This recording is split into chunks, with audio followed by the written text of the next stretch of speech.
Bismillahirrahmanirrahim. Assalamualaikum warahmatullahi wabarakatuh. Kami dari kumpulan pertama akan membentangkan slide yang bertajuk Jenis-jenis Pemilikan Harta dalam Islam. Saya, Ayuni Sarah binti Syamsul Kamal, selaku pembentang pertama akan memulakan pembentangan ini dan akan diteruskan dengan pembentang-pembentang yang seterusnya, iaitu Nama saya Nurin Izzati binti Zahidi. Nama saya Nurdiana Syafira binti Kasnur.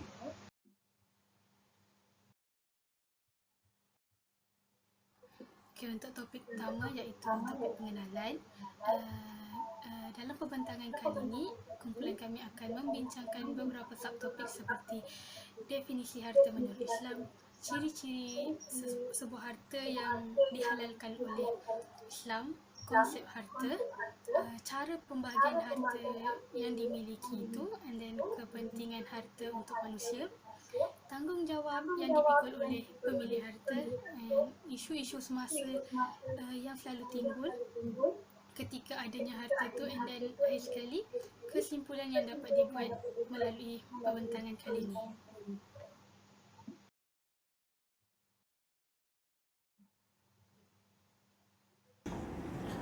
Definisi pemilikan harta. Dari segi bahasa, menurut Kamus Al-Munjid, harta bermaksud individu atau kumpulan yang memiliki benda, barang perniagaan, harta alih, wang atau binatang.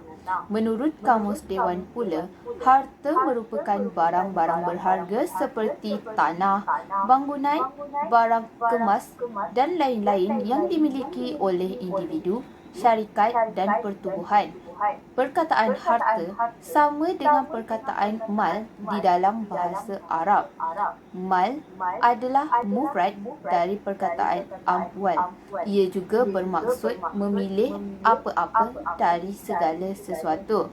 Dari segi istilah pula, menurut pendapat Imam Syafi'i, harta merupakan sesuatu yang bernilai. Sesiapa yang merosakkannya hendaklah membuat ganti rugi. Menurut Al-Zarqa pula, harta adalah apa sahaja yang dianggap berguna dan bernilai di mata masyarakat.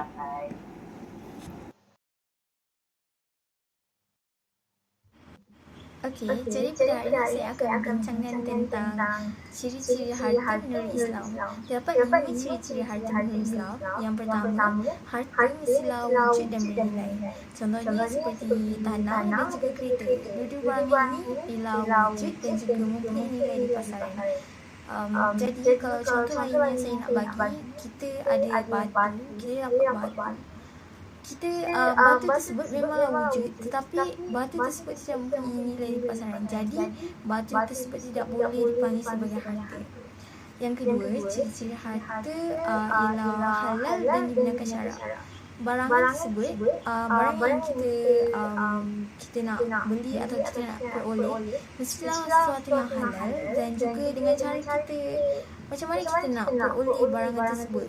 Adakah dengan cara merompak atau dengan cara mencuri? Kalau dengan cara macam tu, maka barang yang kita peroleh itu bukanlah harta, sebab kita memperoleh barangan tersebut dengan cara yang tidak dibenarkan syarak.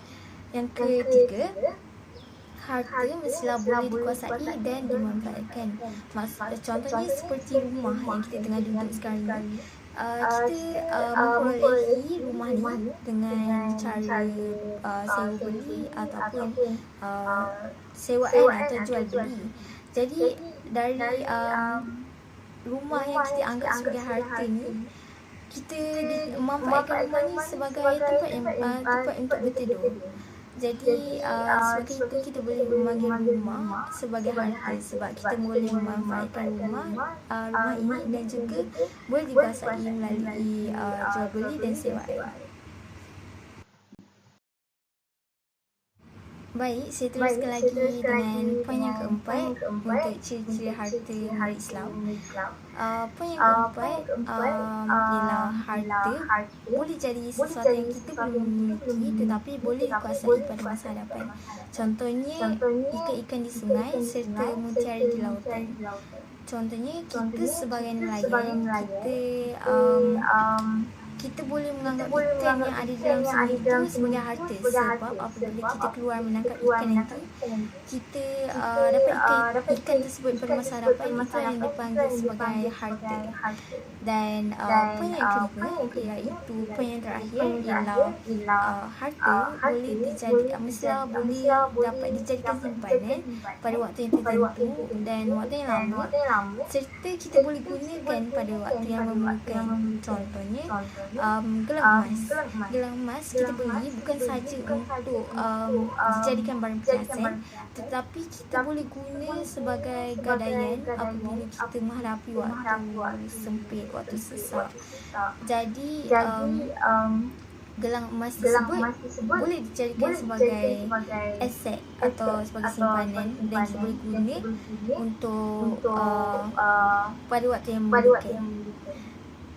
Jadi itu saja 5 ciri-ciri harta yang kita bincangkan sebentar tadi.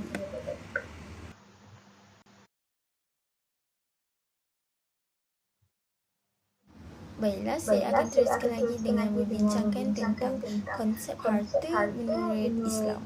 Jadi kita dapat dua, iaitu dari segi dalil Al-Quran dan juga dari segi dalil hadis.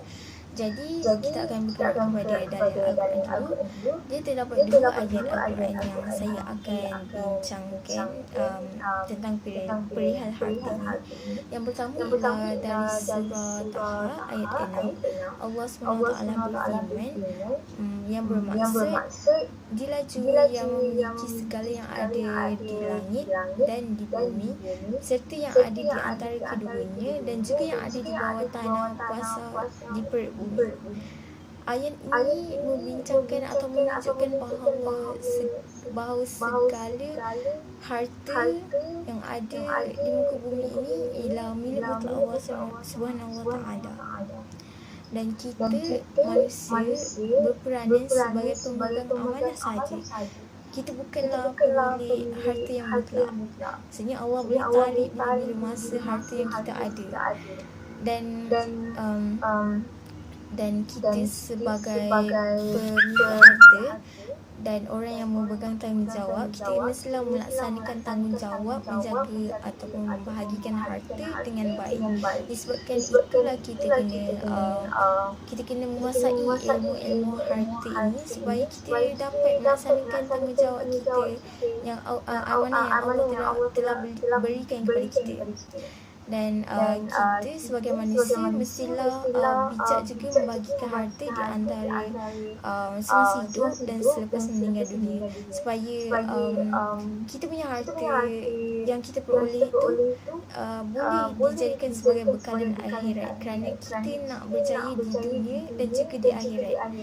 Al-Falah yang kita nak berjaya di dunia dan di akhirat. Jadi dengan cara kita memperoleh harta, kita kena membahagikan harta dengan bijak dan menjadikan harta sebagai amalan yang boleh membantu kita di akhirat sana.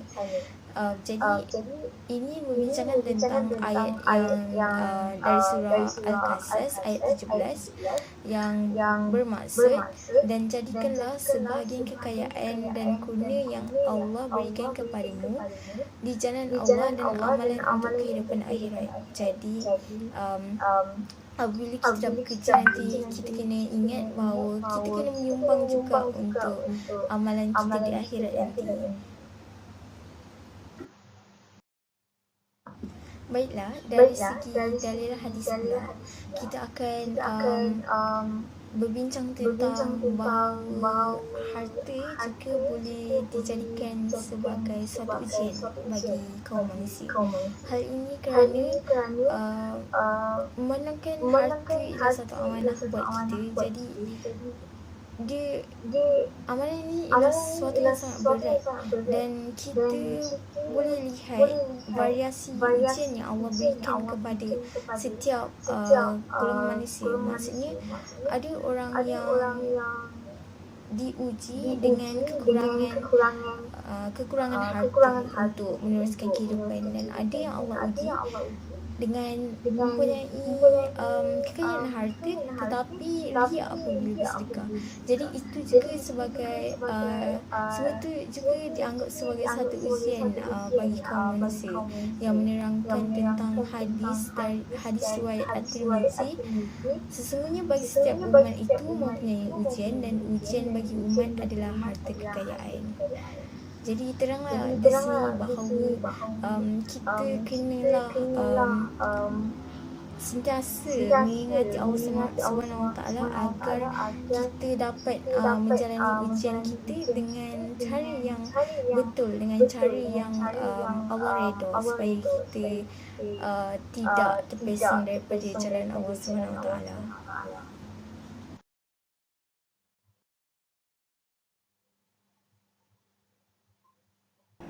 Pembahagian harta di dalam Islam. Terdapat dua pembahagian harta di dalam Islam. Pertama, perancangan harta semasa hidup, iaitu hibah, wasiat, nazar dan sebagainya. Hibah ialah pemberian harta yang berlaku semasa hidup. Wasiat pula ialah pemberian harta yang berlaku selepas pewasiat meninggal dunia. Yang kedua ialah pembagian harta setelah meninggal dunia, iaitu faraid. Faraid bermaksud pembahagian harta seorang Islam yang telah meninggal dunia, sama ada beliau meninggalkan wasiat atau tidak sebelum kematiannya. Terdapat panduan tentang waris-waris si mati yang berhak untuk menerima harta dan bahagian yang akan diperolehi oleh setiap waris. Sebelum membahagikan harta kepada waris, masih terdapat beberapa perkara penting yang perlu diselesaikan, iaitu zakat yang belum ditunaikan, hutang yang belum dibayar, harta sepencarian, nazar, wakaf dan sebagainya sebelum memberikan harta kepada waris. Pemilikan terbahagi kepada dua, iaitu pemilikan penuh ataupun milk-tam dan pemilikan separa penuh, iaitu milk nakis. Pemilikan penuh bermaksud manfaat dan fizikal harta tersebut dimiliki oleh seseorang secara bersama. Terdapat beberapa kaedah transaksi seperti jual beli, hibah, wasiat dan lain-lain yang menyebabkan pemilikan ini terjadi. Pemilikan separa penuh terbahagi kepada tiga, iaitu pemilikan fizikal harta tanpa memiliki manfaatnya. Ia adalah perkara yang dibenarkan syarak. Perkara seperti ini boleh berlaku apabila seseorang itu memiliki fizikal harta tersebut tetapi manfaat harta tersebut berada di orang lain pada masa yang sama. Kedua, pemilikan manfaat harta tanpa memiliki fizikalnya dan perlu memberi ganjaran. Seseorang itu mempunyai manfaat harta tersebut tetapi pada masa yang sama pemilik bagi fizikal harta tersebut berada di tangan orang yang lain. Sebagai contoh, sewaan, pinjaman dan wakaf akhir sekali adalah hak menerima manfaat. Seseorang itu tidak perlu memberi ganjaran. Contoh situasi hak menerima manfaat adalah penggunaan harta benda awam seperti jalan raya, jambatan dan tempat letak kereta.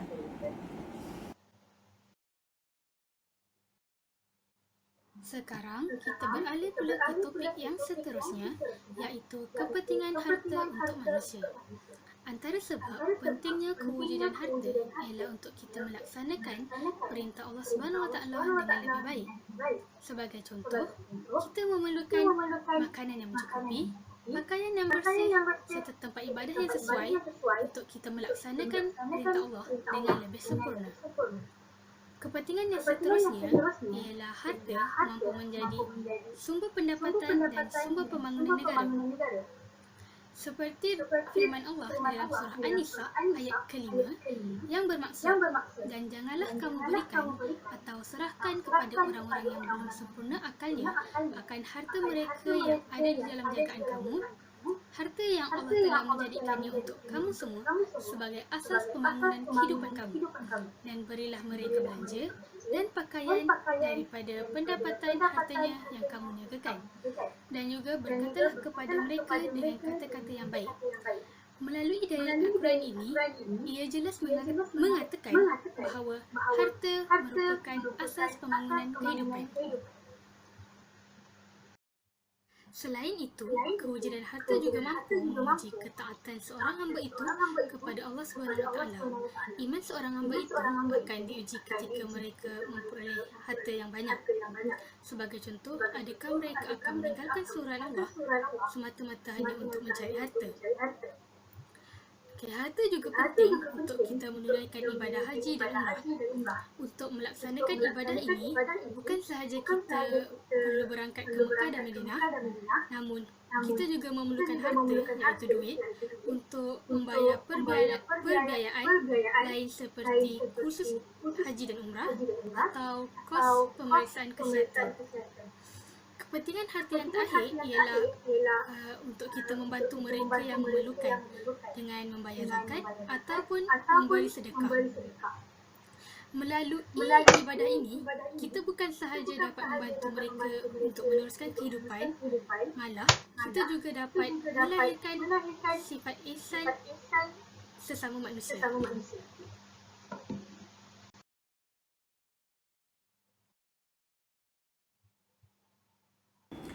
Zakat adalah sesuatu perkara wajib yang harus dilaksanakan oleh setiap umat Islam yang memenuhi syarat.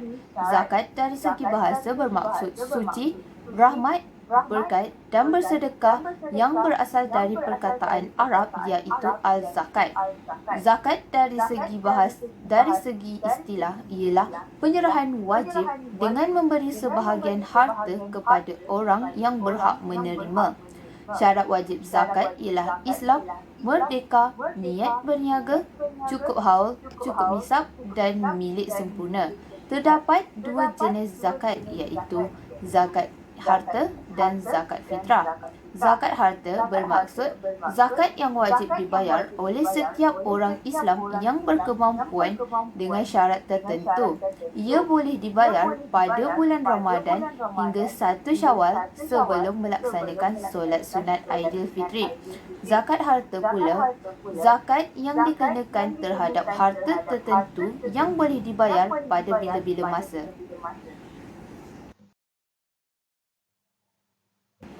Nafkah bermaksud sesuatu yang dibelanjakan daripada wang atau seumpamanya untuk memenuhi keperluan harian. Pemberian nafkah adalah wajib walaupun seorang isteri itu mempunyai wang yang banyak. Terdapat dua jenis nafkah, iaitu nafkah zahir dan nafkah batin. Nafkah zahir ialah memberi segala keperluan hidup. Ia diberi bergantung kemampuan seorang suami. Nafkah batin pula ialah keperluan dalam rohani. Selain dari melakukan persetubuhan, suami perlu mendidik ajaran agama, mendengar luahan dan masalah isteri.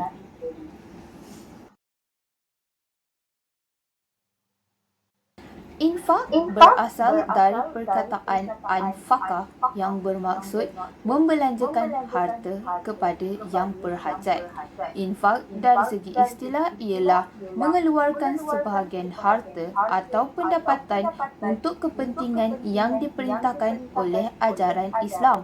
Infak dikeluarkan oleh setiap orang yang beriman, tidak kira berpendapatan rendah ataupun berpendapatan tinggi. Infak juga boleh diberikan kepada sesiapa sahaja. Terdapat beberapa bentuk infak iaitu bersedekah, kifarah dan menginfakkan harta kepada kaum kerabat. Sedekah ialah memberikan sesuatu kepada orang yang memerlukan dengan niat untuk mendekatkan diri kepada Allah.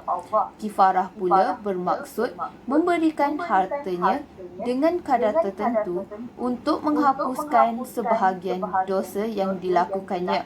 Akhir sekali, menginfakkan harta kepada kaum kerabat ialah memberikan hartanya kepada isteri dan anak-anaknya. Dia juga dituntut untuk memberikan kepada kedua ibu bapanya yang fakir.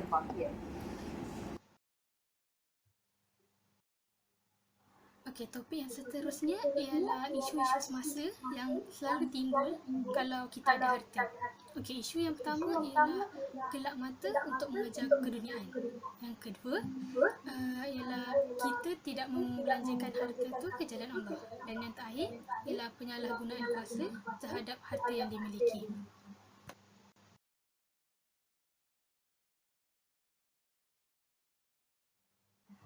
Antara isu-isu semasa yang selalu timbul ketika pemilikan harta ialah gelap mata untuk mengejar keduniaan. Ini dimaksudkan dengan ketamakan untuk mencari harta itu akan menyebabkan kita lupa dan lalai dalam melaksanakan perintah Allah SWT. Perkara-perkara ini hanya akan merugikan kita pada hari akhirat kelak. Seperti firman Allah di dalam surah Al-Baqarah ayat ke-96 yang bermaksud, dan sungguh engkau Muhammad akan mendapati mereka orang-orang Yahudi, manusia yang paling tamak akan kehidupan dunia, bahkan lebih tamak dari orang-orang musyrik. Masing-masing dari mereka ingin diberi umur 1000 tahun, padahal umur panjang itu tidak akan menjauhkan mereka dari azab, dan Allah Maha melihat apa yang mereka kerjakan. Melalui dalil ini, kita dapat mengetahui bahawa walaupun sifat tamak terhadap harta itu sememangnya sifat fitrah manusia, namun ini tidak bermaksud bahawa kita boleh meninggalkan perintah Allah hanya untuk meninggalkan lagi harta yang sedia ada. Isu semasa yang seterusnya ialah tidak membelanjakan harta ke jalan Allah. Untuk menyucikan harta, Islam mewajibkan umatnya untuk membayar zakat agar ia dapat disucikan dari sebarang kekotoran. Namun, terdapat segelintir masyarakat yang sanggup memberi alasan untuk mengelakkan diri dari membayar zakat. Bukan itu sahaja, mereka juga berpendapat bahawa membayar zakat atau memberi sedekah hanya akan mengurangkan harta mereka. Sedangkan Rasulullah bersabda, hadis riwayat Muslim yang mengatakan bahawa sedekah tidak akan membuatmu miskin.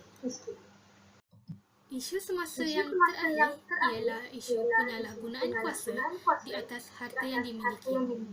Terdapat beberapa pihak yang sanggup melakukan perkara yang dilarang Islam hanya untuk menambahkan harta mereka. Sebagai contoh, mereka akan meletakkan nilai faedah yang tinggi ke atas para pelabur. Ini dilakukan agar mereka dapat mendapat keuntungan yang tinggi.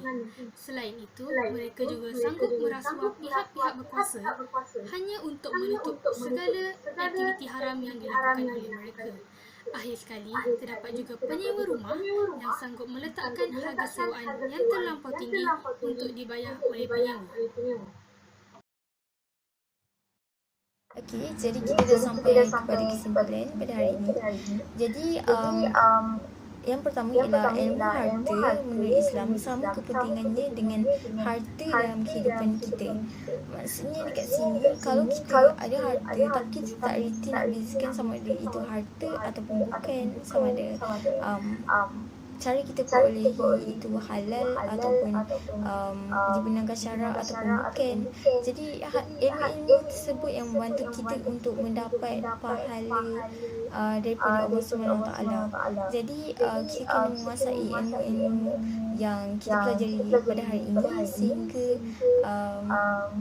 sehinggalah kita meninggal dunia, supaya kita hidup kita dan harta kita, rezeki yang kita peroleh daripada Allah diberkati oleh Allah SWT. Jadi kesimpulan kedua ialah harta ialah milik mutlak Allah SWT dan manusia hanyalah pemegang amanah.